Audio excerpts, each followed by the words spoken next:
আজ আমরা কোরআনে কারীম থেকে আল্লাহর অপছন্দনীয় মানুষগুলো কারা তাদের ব্যাপারে জানবো, এবং আজকের এই মাহফিলে যদি আমাদের কারোর মধ্যে সেই গুণটি থাকে, সেই দোষটি থাকে, সেই বদঅভ্যাসটি থাকে যেটার কারণে আল্লাহর অপছন্দনীয় মানুষের তালিকায়, আল্লাহর অপ্রিয় মানুষের তালিকায় আমার নাম চলে গেছে, তাহলে সেক্ষেত্রে আমরা দ্রুততার সাথে এই মাহফিলে বসেই তওবায়ে নাসুহা করে, খাঁটি অন্তরে তওবা করে এখান থেকে আমরা যাব যে ওই বদঅভ্যাসটা ত্যাগ করে আল্লাহর প্রিয় পাত্র হওয়ার চেষ্টা করব। ঠিক আছে তো ইনশাআল্লাহ? তাহলে আমরা কোরআনের আয়াত থেকে আপনাদেরকে জানাবো যে আল্লাহ অমুককে অপছন্দ করেন। আপনি সাথে সাথে টর্চ দিয়ে দেখবেন আপনার মধ্যে সেটা আছে কিনা, আমি সাথে সাথে দেখবো আমার মধ্যে আছে কিনা। যদি দেখি যে আল্লাহর অপছন্দনীয় মানুষদের যে তালিকা আছে তাদের মধ্যে আমিও পড়ে যাই, তাহলে মাহফিল থেকে উঠার আগে আগে এখানে বসেই নিয়ত করে ফেলবো যে এই বদঅভ্যাসটা ছেড়ে আল্লাহর অপছন্দনীয় মানুষের কাতার থেকে আমাকে বের হতে হবে। কারণ আল্লাহর অপছন্দনীয় মানুষের তালিকায় যদি নাম থাকে, এই লোক আল্লাহর সৃষ্টি জগতের সবচেয়ে হতভাগা, সবচেয়ে কপাল পোড়া। কারণ আল্লাহ কাউকে অপছন্দ করেন, ঘৃণা করেন, এর মানে হলো তার ঠিকানা জান্নাত না জাহান্নাম। অতএব আল্লাহর অপছন্দনীয় মানুষদের তালিকা জেনে সেই তালিকায় নিজের অন্তর্ভুক্তির কথা যদি আমরা টের পেয়ে যাই, কাল বিলম্ব না করে জানার সঙ্গে সঙ্গে তওবা করব, তওবায়ে নাসুহা করব, খাঁটি অন্তর থেকে তওবা করব যে আল্লাহ আমি এখান থেকে বেরিয়ে এসেছি। আপনি তওবা করে যদি সেটা ছেড়ে দেন এবং ওই বদঅভ্যাস থেকে বেরিয়ে আসেন, আপনি অটোমেটিকলি স্বয়ংক্রিয়ভাবে আল্লাহর অপছন্দনীয় মানুষদের তালিকা থেকে আপনার নাম আপনি কাটায় নিলেন ইনশাআল্লাহ। এরপর কোরআনে আল্লাহর পছন্দনীয় মানুষদের যে তালিকা আছে, আল্লাহ তাআলা ধৈর্যশীলদেরকে ভালোবাসেন। ইন্নাল্লাহা ইউহিব্বুল মুতাওয়াক্কিলিন, তিনি আল্লাহর প্রতি ভরসাকারীদেরকে আল্লাহ ভালোবাসেন। ইন্নাল্লাহা ইউহিব্বুত তাওয়াবিন, আল্লাহ তওবাকারীদেরকে ভালোবাসেন। ওয়া ইউহিব্বুল মুতাতাহিরিন, পবিত্রতা ভালোভাবে অর্জন করে যারা, সুন্দর করে ওযু করে, ভালো করে ফরজ গোসল করে, উত্তম রূপে কাপড় চোপড় পাক সাফ করে, এই মানুষগুলোকে আল্লাহ তাআলা পছন্দ করেন। আল্লাহর পছন্দনীয় মানুষের তালিকাও কোরআনে দেওয়া আছে। আমরা সেই তালিকায় প্রবেশ করতে পারবো যদি অপছন্দনীয় মানুষের তালিকা থেকে নিজেকে বের করতে পারি। সবাই নিয়ত করবো তো ইনশাআল্লাহ? মোহতারাম হাজরিন, 6 নম্বর পারার একেবারে প্রথম আয়াত। এই আয়াতে আল্লাহ রাব্বুল আলামিনের অপছন্দনীয় মানুষদের অপছন্দনীয় কাজের কথা আল্লাহ তাআলা বলেছেন। সর্বপ্রথমে আমরা সেটিকে বলতে চাই। সেটা কি? সেটা হলো কোনো মন্দ কথা, কোনো খারাপ কথা, কোনো বাজে কথা, এটা যদি কেউ প্রকাশ করে বেড়ায়, এটা যদি বলে বেড়ায়, এটা বলি জাহির, যেটা যদি জাহির করে বেড়ায়, এটা যদি ছড়াছড়ি করে বেড়ায়, তো এটা আল্লাহ অপছন্দ করেন। কারণ কোনো খারাপ জিনিস যদি ছড়াছড়ি করা হয়, তাতে সমাজে ভালো হয় না খারাপ হয়? একটা খারাপ জিনিস যখন খুব বেশি ছড়াছড়ি হয়, মানুষ সেটা চর্চা করে, গীবত শিকায়েতের মধ্যে ডুবে, পরনিন্দার মধ্যে ডুবে, মানুষ ধারণা করে এক লাইন জানলে তার সাথে আরো এক লাইন যোগ করে আরেকজনের চরিত্র হনন করে। এই জন্য মন্দ কোনো কিছু পেলেই সেটাকে ছড়াছড়ি করে বেড়ানো, এটা আল্লাহর অপছন্দনীয় কাজ। ফেসবুকের এই যুগে, সোশ্যাল মিডিয়ার এই যুগে, এমনকি অফলাইনেও চায়ের দোকানে বসে বসে মা বোনরা 2-4 জন একসাথে হলে কোনো একটা কিছু পাইলেই হলো, ওই তিলকে তাল বানায়া ওইটাকে রসিয়ে রসিয়ে আমরা গল্প করে করে ওই মন্দ জিনিসটা একজন থেকে আরেকজন, আরেকজন থেকে আরেকজন, এক চা দোকান থেকে আরেক চা দোকান, এক আইডি থেকে আরেক আইডি, প্রয়োজনে অপ্রয়োজনে আমাদের কোনো জাতীয় স্বার্থ থাকুক বা না থাকুক, আমরা এই জাতীয় মন্দ জিনিস পেলে ছড়াছড়ি অনেকে করি কি করি না? আল্লাহ সুবহানাহু ওয়া তাআলা বলেছেন, লা ইউহিব্বুল্লাহুল জাহরা বিসসুই মিনাল কাওলি ইল্লা মান যুলিম। যদি কেউ কোনো খারাপ কথা, এটা সে চিৎকার চেঁচামেচি করে বলে বেড়ায়, প্রকাশ করে বেড়ায়, ঘোষণা দিয়ে বেড়ায়, এটার প্রচার করে বেড়ায়, তো আল্লাহ তাআলা এটা পছন্দ করেন না। তবে ইল্লা মান যুলিম, যদি কেউ জুলুমের শিকার হয়, নির্যাতিত হয়, মাজলুম হয়, ওই মাজলুম ব্যক্তি সে যদি মানুষের কাছে প্রকাশ করে বেড়ায়, ওই লোকটি আমাকে জুলুম করেছে, আমি অমুক দ্বারা নির্যাতিত হয়েছি, নিষ্পেষিত হয়েছি, এরকম জুলুমের শিকার মানুষ যদি তার জুলুমের কথা বলেন এবং আত্মরক্ষার চেষ্টা করেন, জালিমকে চিহ্নিত করেন, তাহলে সেই মন্দ, সেটাও তো জুলুম করেছে একজন, মন্দ কথা মন্দ কাজ, ওইটার যদি ছড়াছড়ি হয়, ওইটা যিনি শিকার হয়েছেন তিনি যদি প্রচার করেন, অন্যদের কাছে বলেন, তাহলে সেটা আল্লাহর কাছে অপছন্দনীয় না। কারণ সে বেচারা তো নির্যাতিত, সে তো জুলুমের শিকার, সে জুলুম সহ্য কত করবে। যদি সে জালিমকে উপযুক্ত বিচারের মুখোমুখি করবার জন্য সোচ্চার হয়, তাহলে সেটা আল্লাহর কাছে অপছন্দনীয় না। আর এছাড়া যত মন্দ কথা আছে, খারাপ কথা আছে, কিছু একটা পেলেই হলো, বিশেষ করে মানুষের যখন ব্যক্তিগত কোনো দোষ ত্রুটি পাওয়া যায়, আমরা সেটাকে প্রচার করতে খুব মজা পাই, ঠিক না ঠিক? নবী করিম সাল্লাল্লাহু আলাইহি সাল্লাম বলেছেন, তোমার কোন মুসলিম ভাই এমন কোন একটা ভেজালে, বিপদে, ঝামেলাতে পড়েছে যে তার ভুলের কারণে হয়তো মান ইজ্জত যায় যায় এমন একটা জায়গায় বেচারা পড়েছে, চিপায় পড়ে গেছে। এই সময় সে চায় সবাই তাকে যেন সহযোগিতা করে, সাহায্য করে, তার এই দোষটা নিয়ে যেন খুব বেশি বাড়াবাড়ি চর্চা করি যেন না হয়, সেটা চায়। ওই সময় যদি কোনো আল্লাহর বান্দা দাঁড়িয়ে ওই ব্যক্তির ইজ্জতকে বাঁচাবার চেষ্টা করে, যে ভুলে হয়ে গেছে, অথবা এরকম জটিল কিছু না, বেচারাকে একটু তার সম্মানটাকে রক্ষা করার চেষ্টা করে, তাহলে সেক্ষেত্রে যে এই উদ্যোগ নিল একজনের ইজ্জতকে বাঁচাবার জন্য, এই বেচারাও, এই লোকটাও তার জীবনে কখনো যদি এরকম বিপদে পড়ে, তাহলে আল্লাহ সুবহানাহু ওয়া তাআলা তার ইজ্জতকে এইভাবে রক্ষা করবেন। নবী করিম সাল্লাল্লাহু আলাইহি সাল্লাম বলেছেন, মান সাতারা মুসলিমা সাতারাল্লাহু লাহু ইয়াউমাল কিয়ামাহ। যে ব্যক্তি কোনো মুসলমানের দোষ গোপন করবে, কিয়ামতের ময়দানে মানব ইতিহাসের সকল সদস্য, আদম আলাইহিস সালাম থেকে নিয়ে কিয়ামত হওয়া পর্যন্ত আগত সকল মানুষ যখন উপস্থিত থাকবে, সবার সামনে ওই ব্যক্তির দোষটাকে আল্লাহ তাআলা ডেকে এনে গোপন করে দিবেন। আল্লাহ ডেকে কাছে এনে আল্লাহ রাব্বুল আলামিন বলবেন, চাদরে আবৃত, আপনি আল্লাহর কাছাকাছি এসেছেন। আল্লাহ সুবহানাহু ওয়া তাআলা বলবেন, বান্দা তুমি অমুক অমুক গুনাহ যে করেছো, আতাযকুরু যামবা কাযা ওয়া যামবা কাযা, তোমার অমুক অমুক পাপ, অমুক অমুক অনাচার, জুলুম, হারাম কাজ যে করেছো, তোমার কি মনে পড়ে?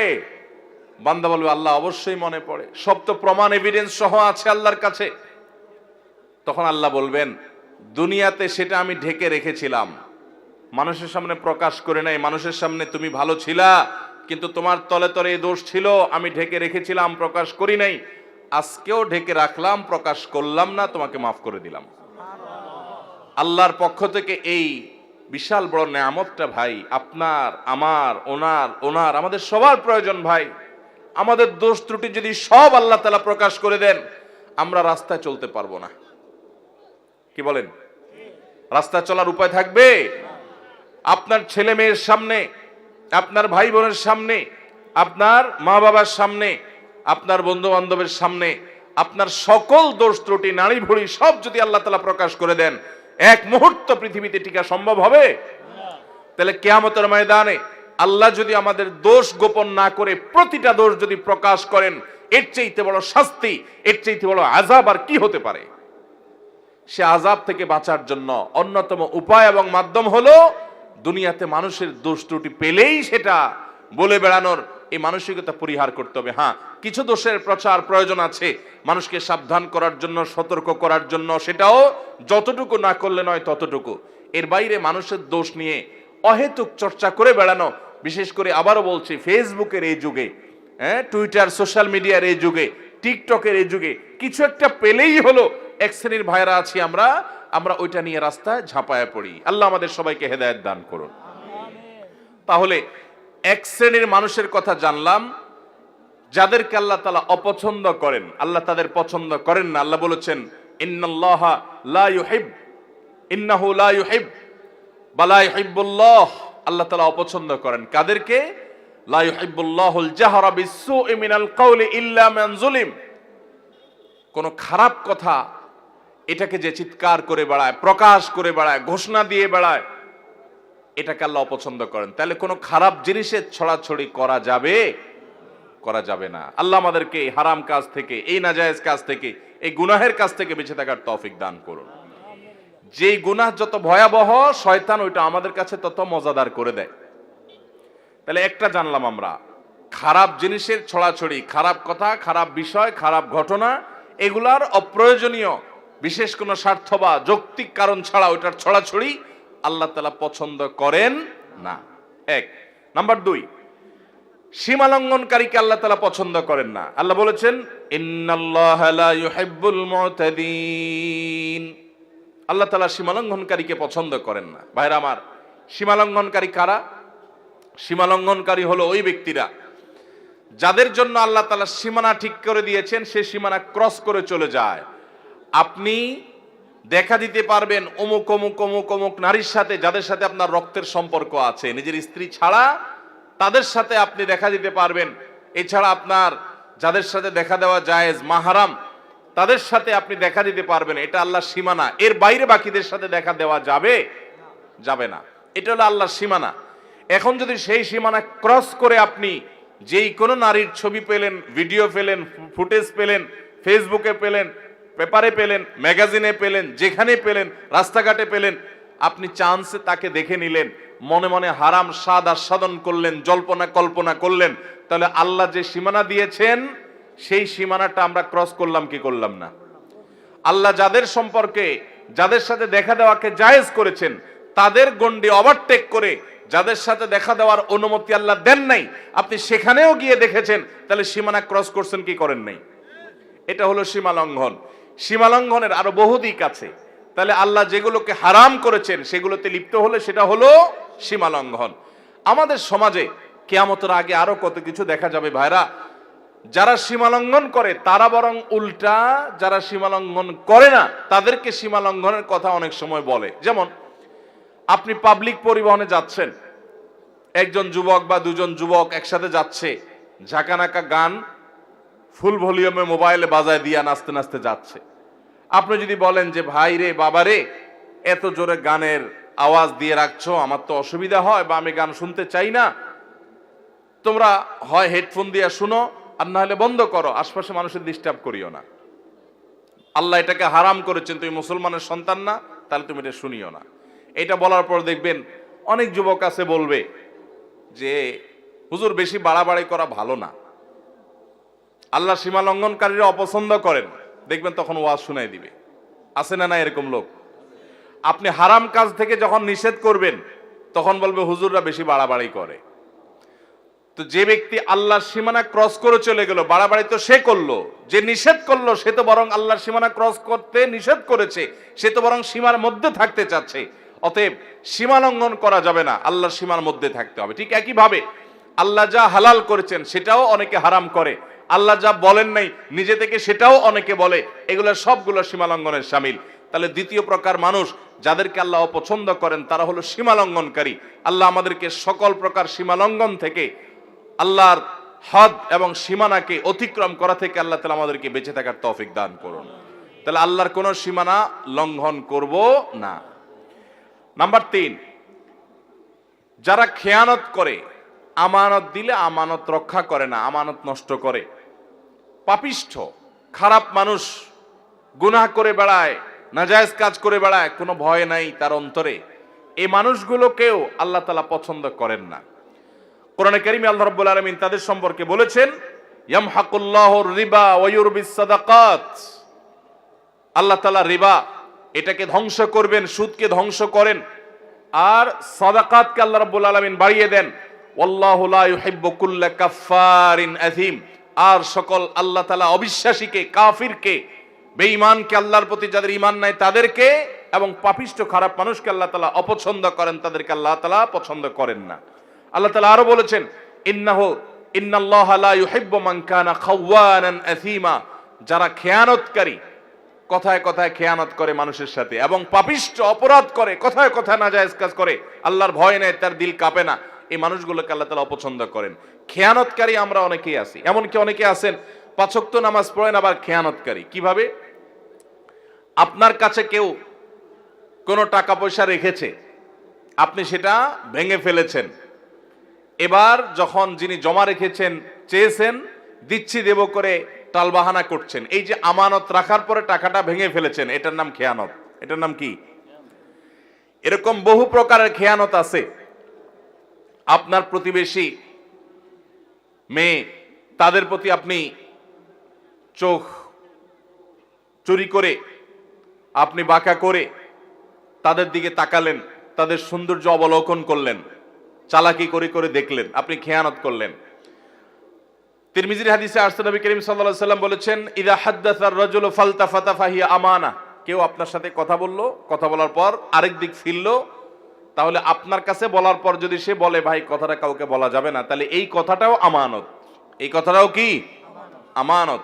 আপনি যদি এটা আরেকজনের কাছে বলে বেড়ান তাহলে খেয়ানত হলো, সেটা আমানতের কি হলো? এরকম আমানতের খেয়ানত আমরা অনেকে করি কি করি না। ইমানদার কখনো খেয়ানতকারী হতে পারে না। ইমানদার এরকম বিশ্বাসযোগ্য হবে যে পৃথিবী চলে যাবে, ইমানদারের সততা আদর্শ টলতে পারে না। আজ গোটা দেশে, গোটা দুনিয়াতে এত মুসলমান, কিন্তু বিশ্বস্ত মুসলমান পাওয়া যায়? ভাইরা আমার, আমরা যে নবীর উম্মত, আমরা কি জানি আমাদের প্রিয় নবী সাল্লাল্লাহু আলাইহি সাল্লাম কত বিশ্বস্ত ছিলেন? তিনি নবী হওয়ার আগে মক্কাবাসীর কাছে আলামিন হয়েছেন। কি হয়েছেন? উনি আগে আলামিন হয়েছেন, তারপর কি হয়েছেন? নবী এবং রাসূল হয়েছেন। কিরকম আল আমিন, কি পরিমাণ বিশ্বস্ত ছিলেন? শুধু একটা ঘটনা বলি। উনি যখন মক্কা থেকে মদিনায় হিজরত করতে চলে যাবেন, এই হিজরতের সফরটা কি তার খুব আরামের, খুব আনন্দের, আনন্দ ভ্রমণ টাইপ কিছু ছিল? মক্কার মানুষদের, জালিমদের অত্যাচারে অতিষ্ঠ হয়ে টিকতে না পেরে আল্লাহর অনুমতিতে তিনি মক্কা ছেড়ে মদিনায় হিজরত করতে হয়েছে। যেই এলাকার মানুষের জুলুমে, তাদের নির্যাতনে, নিষ্পেষণে নিজের মাতৃভূমি ছেড়ে চলে যেতে হয়েছে, ওই মানুষগুলো বেঈমান, অনেক কাফের, অনেক মুশরিকরা, তারা নবী করিম সাল্লাল্লাহু আলাইহি ওয়াসাল্লামের প্রতি ঈমান আনে নাই, কিন্তু তারা জানতো মক্কার সবচেয়ে নির্ভরযোগ্য, সবচেয়ে আস্থার উপযুক্ত, সবচেয়ে বিশ্বস্ত মানুষটা হলো মুহাম্মদ সাল্লাল্লাহু আলাইহি সাল্লাম। এই জন্য তাদের দামি দামি সম্পদ, সোনা গহনা, টাকা পয়সা, এগুলো তারা মুহাম্মদ সাল্লাল্লাহু আলাইহি সাল্লামের কাছে এসে আমানত রেখে যেত। তার প্রতি ঈমান আনতো না, কিন্তু তাকে জানতো যে দুনিয়া উল্টে গেল তার আদর্শ উল্টিবে না, পৃথিবীর সকল ব্যাংকের চাইতে বিশ্বস্ত ব্যাংক হলো তিনি, এই জন্য তার কাছে জমা রেখে যেত। নবী করিম সাল্লাল্লাহু আলাইহি সাল্লাম হিজরতের সময় আলী রাদিয়াল্লাহু তাআলা আনহুকে ডেকে বুঝাই দিয়ে গেলেন যে দেখো, রাতের অন্ধকারে আবু বকরকে সাথে নিয়ে উনি তো চলে যাবেন পরিকল্পনা করেছেন, আলী রাদিয়াল্লাহু তাআলাকে রেখে গেলেন, তুমি 3 দিন মক্কায় থাকবা এবং এই যে জিনিসগুলো আছে, এটা অমুকের, এটা অমুকের, এটা তমুকের, এগুলো তাদের কাছে যার যারটা বুঝাই দিবা। এই লোকগুলার জুলুমে অতিষ্ঠ হয়ে মক্কা পার হয়ে যাচ্ছেন, কিন্তু ওই সময়টাতে পর্যন্ত তাদের রেখে যাওয়া আমানতটা তাদের কাছে পৌঁছানোর ব্যবস্থা করতে তিনি ভুলেন নাই। এর নাম হলো মুহাম্মদ সাল্লাল্লাহু আলাইহি সাল্লাম। আজ আমাদের অবস্থা কি বলেন? দোকান থেকে বাকি খেলে ওই দোকানের সামনে দিয়ে আর হাঁটি না, অন্য দোকান থেকে নগদ খাই, ওই দোকানের ধারে কাছেও যাই না। এ হলো আমাদের ইমানের অবস্থা, এ হলো আমাদের বিশ্বাসের অবস্থা, এ হলো আমাদের আস্থার অবস্থা। আমরা মনে করি শুধু নামাজ কালাম পড়লে মুসলমান হওয়া যায়। মুসলমান অবশ্যই তাকে বিশ্বস্ত হতে হবে, আস্থাশীল হতে হবে, মুসলমানকে আমানতদার হতে হবে। আমানতের খেয়ানতকারী, মানুষের কথা এর কথা ওর কাছে লাগায়, মানুষের গোপনীয় কথা বলে বেড়ায় এবং মানুষের টাকা পয়সা তসরুপ করে, আমানতের খেয়ানত করে, এই ব্যক্তি কখনো ভালো মুসলমান হতে পারে না। এই জন্য ভাইরা আমার, তৃতীয়ত আল্লাহর কাছে অপ্রিয় ব্যক্তি হলো আমানতের খেয়ানতকারী ব্যক্তি এবং যত প্রকার পাপাচার আছে এগুলোতে লিপ্ত ব্যক্তি। 4 নম্বর, জালিম, অত্যাচারী, অবিচারী।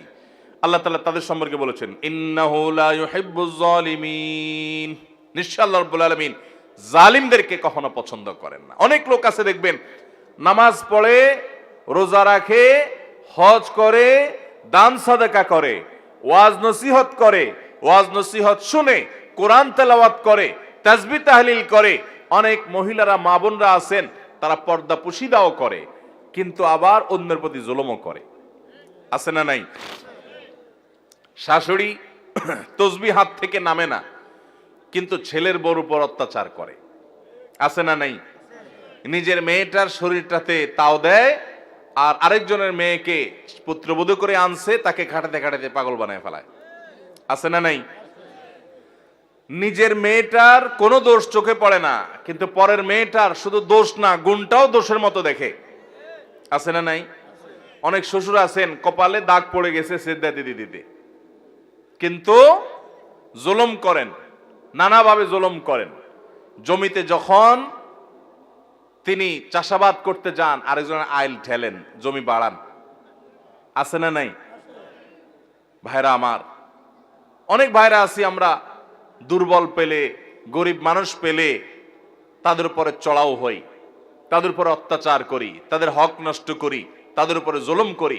মনে রাখবেন, জুলুম এত ভয়াবহ অপরাধ, এত ভয়াবহ অপরাধ, কিয়ামতের ময়দানে কোন চতুষ্পদ জন্তু তারা কি আমাদের মতো তাদের আমলের কোনো হিসাব নিকাশ হবে?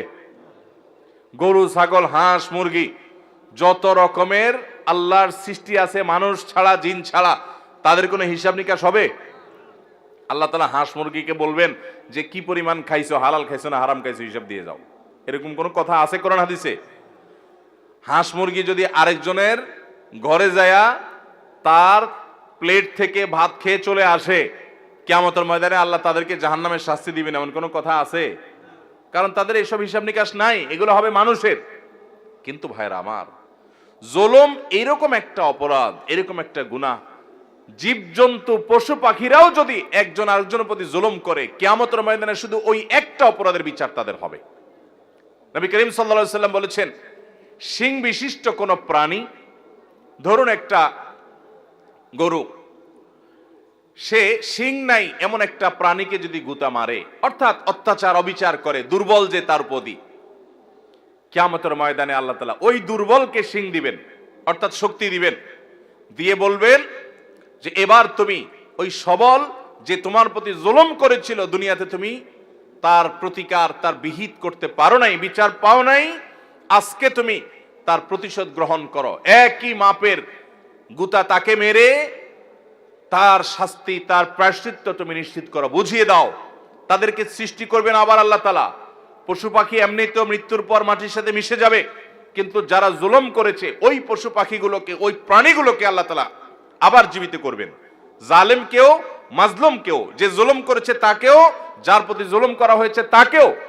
এরপরে ওই প্রাণীদের মধ্যে পর্যন্ত যে নির্যাতিত হয়েছে তাকে দিয়ে আল্লাহ তাআলা জালিম এবং নির্যাতনকারী, অবিচারকারী, অত্যাচারী ওই প্রাণীটিকে পর্যন্ত আল্লাহ তাআলা শাস্তি দিবেন। এরপরে বলবেন কোন তোরাবা, যাও তোমরা মাটি হয়ে যাও। এবার মাটির সাথে তারা মিশে যাবে, তাদের না জান্নাত আছে না জাহান্নাম আছে। ভাইরা আমার, জুলুম এত ভয়াবহ অপরাধ, এত ডেঞ্জারাস বিষয় যে আল্লাহ সুবহানাহু ওয়া তাআলা পশু পাখিদের কোনো হালাল হারামের বাজ বিচার করবেন না, তাদের অন্য কোনো বিষয়ের কোনো হিসাব নিকাশ নেবেন না। কিন্তু তারাও যদি জুলুম করে, আল্লাহ রাব্বুল আলামিন এইভাবে পাকড়াও করবেন। তাহলে মানুষ হয়ে যদি আপনি কারোর প্রতি জুলুম করেন, কারোর প্রতি অবিচার করেন, কারোর প্রতি অত্যাচার করেন, আপনি নিশ্চিত থাকেন, আপনি যত ইবাদত বন্দেগী করেন, আপনি যত তাসবিহ তাহলিল করেন, আপনি যত ওয়াজ মাহফিল শুনেন, আপনি যত লম্বা লম্বা কথা বলেন, আপনি যত নেক আমল করেন না কেন, জালিম এবং অত্যাচারীর অত্যাচার, অবিচারের বিচার হওয়া ছাড়া আল্লাহ তাআলা একটি কদম কিয়ামতের ময়দানের সামনে যেতে দিবেন না।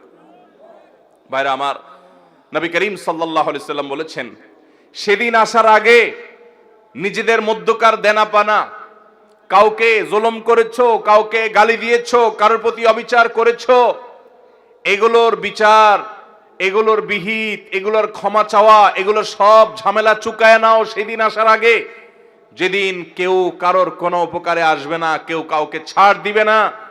ভাইরা আমার, নবী করিম সাল্লাল্লাহু আলাইহি সাল্লাম সাহাবীদেরকে জিজ্ঞাসা করেছেন, আতাদরুনা মানিল মুফলিস, তোমরা কি জানো সবচেয়ে বড় ভিখারি কে?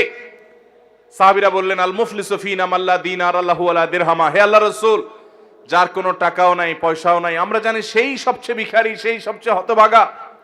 নবীজি সাল্লাল্লাহু আলাইহি সাল্লাম বলেছেন, সেই সবচেয়ে বড় হতভাগা না রে, আসল হতভাগা, এর চাইতে বড় হতভাগা হলো যে দুনিয়াতে অনেক নামাজ কালাম পড়েছে, অনেক কোরআন খতম করেছে, অনেক রোজা রেখেছে, অনেক দান সাদাকা করেছে, অনেক ওয়াজ মাহফিলে হাজির হয়েছে, অনেক ওয়াজ মাহফিল শুনেছে, অনেক ওয়াজ মাহফিলের ভলান্টিয়ারি করেছে, অনেক ওয়াজ মাহফিলে টাকা পয়সা দিয়েছে, অনেক অনেক ভালো কাজ করেছে, বাবা মার কথা শুনেছে, অনেক ভালো কাজ করেছে, কিন্তু সে কাউকে জুলুম করেছে, কেউ কাউকে গালি দিয়েছে, সে কাউকে ধাক্কা দিয়েছে, কারো হক মেরেছে, কারো টাকা মেরেছে, জুলুম করেছে। কিয়ামতের ময়দানে সকল পাওনাদার হাজির হবে, একজন একজন করে সবার পাওনার বিচার আল্লাহ করবেন। এবং ওই দিন তার তো আর টাকা পয়সা দেওয়ার মতো থাকবে না, ওই পশু পাখিদের মতো আল্লাহ তাআলা বলবে না তুমিও একটা ধাক্কা দিয়ে দাও। আল্লাহ তাআলা তার নেকামল যেগুলো কষ্ট করে সে আনছে ওইগুলো পাওনাদারকে দিয়ে বুঝে বিদায় করবেন। এভাবে দিতে দিতে তার নেকামল শেষ হবে, পাওনাদার শেষ হবে না। এবার পাওনাদারদের পাপের বোঝা তার মাথায় দিয়ে তারপর তাকে জাহান্নামে নিক্ষেপ করবেন। অনেক আমল করে, অনেক আমলের পাহাড় নিয়ে হাজির হওয়ার পরও এরকম খালি হাতে জাহান্নামে অন্যদের আযাব, অন্যদের গুনাহের বোঝা নিয়ে মাথায় জাহান্নামে যারা যাবে, নবী সাল্লাল্লাহু আলাইহি সাল্লাম বলেছেন এরা হলো সৃষ্টি জগতের সবচেয়ে হতভাগা, সবচেয়ে কপাল পোড়া, সবচেয়ে ভিখারি, সবচেয়ে অভাবী। এই রিক্ত এরকম অসহায় মানুষগুলো তারাই হবে যারা দুনিয়াতে জুলুম করে, জুলুমের বিহিত করা ছাড়া দুনিয়া থেকে গেছে। আল্লাহ তাআলা আমাদেরকে জুলুম থেকে বেঁচে থাকার তৌফিক দান করুন। আল্লাহ তাআলা হাদিসে কুদসিতে বলেছেন, ইন্নী হারামতু যুলমা আলা নাফসি। ও বান্দারা, আল্লাহ বলছেন যে আমি নিজের প্রতি নিজে জুলুমকে হারাম করে দিয়েছি। ওয়ামা রব্বুকা বিযাল্লামিল লিল আবিদ। তোমাদের রব তার কোন বান্দার প্রতি কোন প্রকার জুলুম করবেন না, কোন প্রকার জুলুম করবেন না।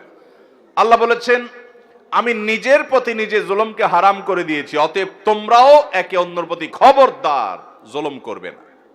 আমরা অনেকে আছি জুলুমকে কোনো বিষয় মনে করি না। কত জালিম, কত অত্যাচারী, কত মানুষের চোখের পানি ফেলছে, কত মানুষের কষ্টের কারণ হচ্ছে। বিশেষ করে আমার যুবক ভাইদেরকে বলতে চাই, সে সকল ভাইদেরকে, বোনদেরকে বলতে চাই যাদের গায়ে জোর আছে, যাদের শক্তি আছে, বল আছে, পাওয়ার আছে, ক্ষমতা আছে, দাপট আছে, টাকার জোর, ক্ষমতার জোর, কলমের জোর, হাই হ্যালোর জোর আছে, এই জোরের চোটে যার সাথে আপনার শত্রুতা আছে তার গোষ্ঠী উদ্ধার করলেন, তাকে দমন করলেন, তাকে মামলা দিলেন, তাকে হামলা দিলেন, তাকে জেল জুলুমের শিকার করলেন, তাকে নানাভাবে কষ্ট দিলেন। মনে করছেন আল্লাহ তাআলা দেখছেন না? মনে করছেন আল্লাহ তাআলা ভুলে যাবেন? আপনার রব লা ইয়াদিল্লু ওয়ালা ইয়ানসা, তিনি কোনো কিছু ভুলে যান না। আপনি আপনার রবকে এরকম মনে করবেন, আল্লাহ তাহসাবান্নাল্লাহ গাফিলা, জালিমরা যা করছে এগুলো সম্পর্কে আল্লাহ উদাসীন, কিছুই দেখছেন না, এরকমটি মনে করবেন না। আল্লাহর কসম, প্রতিটি জুলুমের বিচার কিয়ামতে আল্লাহ তাআলা অবশ্যই করবেন। ভাইরা আমার, কয়েকজন যুবক যখন একসাথ হয়, দুই যুবক একসাথে যখন রিকশা উঠে, রিকশাওয়ালা বেচারা একটু থেকে আধটু যদি করে, একটু বেশ কম করে, বাপের বয়সী হলেও যায় কলার ধরতে। কারণ দুই দোস্ত একসাথে আছে, কলেজে পড়ে, শরীরে একটা ভাব চলে আসে, ঠিক না ভাই? ঠিক। আপনি যে রিকশাওয়ালাকে একটা ধাক্কা দিয়ে গেছেন, একটা ঘুষি, একটা থাপ্পড়, একটা গালি দিয়ে চলে গেছেন, বেচারা তো ভয়ে কিছু বলে নাই, কলেজের ছাত্র মারবে, কয়েকজন একসাথে আছে, কিছু বলে নাই। ভাই, আপনি কি জানেন এই রিকশাওয়ালাকে আপনি এক সময় টর্চ লাইট দিয়ে খুঁজে আর পাবেন না। 10 বছর 20 বছর পরে যখন আপনার এই অপরাধের কথা স্মরণ হবে যে আমি তো আমার যৌবনে কলেজে পড়াকালীন সময় একজন রিকশাওয়ালার প্রতি অবিচার করেছিলাম, জুলুম করেছিলাম, এখন একটু মাপ চাই, ওই চেষ্টা করলেও তো খুঁজে আর লোকটাকে বের করতে পারবেন না। আপনি বের করতে পারেন না দেখে কি আল্লাহও বের করতে পারবেন না? কিয়ামতের ময়দানে যখন বুড়া বয়সে এসে আমল করে জান্নাতে যাইতে নেবেন, ওই রিকশাওয়ালার সামনে এসে দাঁড়াবে। অতএব কারোর প্রতি কোন প্রকার জুলুম করব না ইনশাআল্লাহ। শয়তানের প্ররোচনায় প্ররোচিত হয়ে যদি কারোর প্রতি জুলুম হয়ে যায়, ভাইরা আমার, তাহলে সাথে সাথে যখনই সম্বিত ফিরে আসবে, ঈমানি চেতনা জেগে উঠবে, সাথে সাথে বিলম্ব না করে তার কাছে করজোড় করে মাপ চাইবেন। ভাই, অন্যায় হয়ে গেছে, আমাকে মাফ করে দেন। ভাই, আমি আপনাকে একটু শক্ত কথা বলে ফেলেছি, আল্লাহর ওয়াস্তে মাফ করে দেন। আপনি যদি দুনিয়াতে মাপ চেয়ে নেন, আপনার লেটা চুকে গেল, মামলা খালাস হয়ে গেল। না হলে মনে রাখবেন, হাজার হাজার এরকম জুলুমের মামলা আপনার বিরুদ্ধে দায়ের হয়ে আছে, কিয়ামতের ময়দানে কোনো আমল কিন্তু কুলাবে না। বেশি আমল করতে পারেন আর না পারেন, অনেক তাসবিহ তেলাওয়াত করতে পারেন আর না পারেন, অন্তত কোনো মানুষের প্রতি কখনো জুলুম করবেন না। ঠিক আছে তো ইনশাআল্লাহ? যুবক ভাইরা, শক্তিকে নিয়ন্ত্রণ করব তো ইনশাআল্লাহ?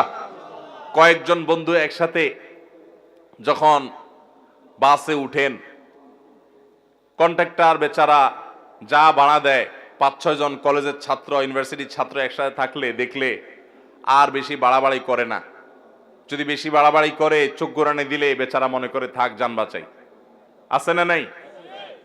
10 টাকা 20 টাকা 50 টাকা কম দিয়ে চলে আসলেন, বেচারা ভয়ে কিছু বলে নাই। আপনি মনে করছেন শেষ এখানে, এই মামলা এখানে শেষ, নাকি এখান থেকে শুরু? এই মামলা ফাইল হয়ে গেছে আল্লাহর আদালতে, আপনি টেরও পান নাই। কিয়ামতের ময়দানে এটা খোলা হবে। ভাইরা আমার, জুলুমের বিচার শুরু হলে রক্ষা হবে না।